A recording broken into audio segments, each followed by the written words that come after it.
শৈলকুপায় শ্বশুরের বটির আঘাতে গৃহবধূর মৃত্যু। সুলতানাল এনামের তথ্যচিত্রে দেখুন বিস্তারিত।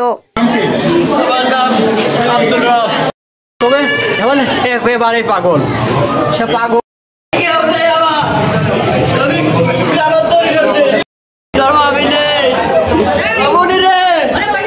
ঝিনাইদহের শৈলকুপায় মানসিক প্রতিবন্ধী শ্বশুরের বটির কোপে তার ছেলের বউ নিহত হয়েছে।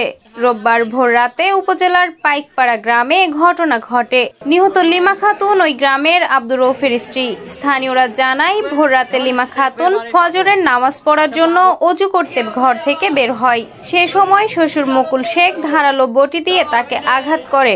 লিমার আত্মচিৎকারে পরিবারের লোকজন এসে তাকে উদ্ধার করে শৈলকুপা উপজেলা স্বাস্থ্য কমপ্লেক্সে নিয়ে গেলে চিকিৎসক তাকে মৃত ঘোষণা করে। লিমার শাশুড়ি জানান, আমার বৌমা ভোর 4:30টার দিকে নামাজ পড়ার জন্য ওঠে। তখন আমিও নামাজ পড়ার জন্য ওঠার চেষ্টা করছিলাম। এরই মাঝে বাইরে থেকে আমার বৌমা লিমার চিৎকার শুনে ছুটে গিয়ে দেখি তার পুরো শরীর রক্তে ভরে গেছে।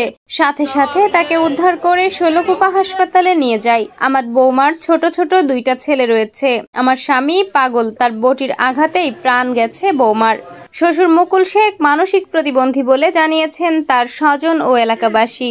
শৈলকুপা উপজেলা স্বাস্থ্য কমপ্লেক্সের জরুরি বিভাগের চিকিৎসক আরিফুর রহমান বলেন, আঘাতের কারণে অতিরিক্ত রক্তক্ষরণ হয়েছে। লিমা খাতুন হাসপাতালে আসার আগেই মারা গেছেন। শৈলকুপা থানার ভারপ্রাপ্ত কর্মকর্তা মাসুম খান জানান, ভোর রাতে মানসিক প্রতিবন্ধী শ্বশুরের বটির আঘাতে বৌমার মৃত্যু ঘটেছে।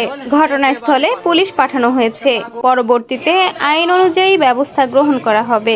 শাম্মী আক্তার, সবুজ বাংলা টিভি, ঝিনাইদহ।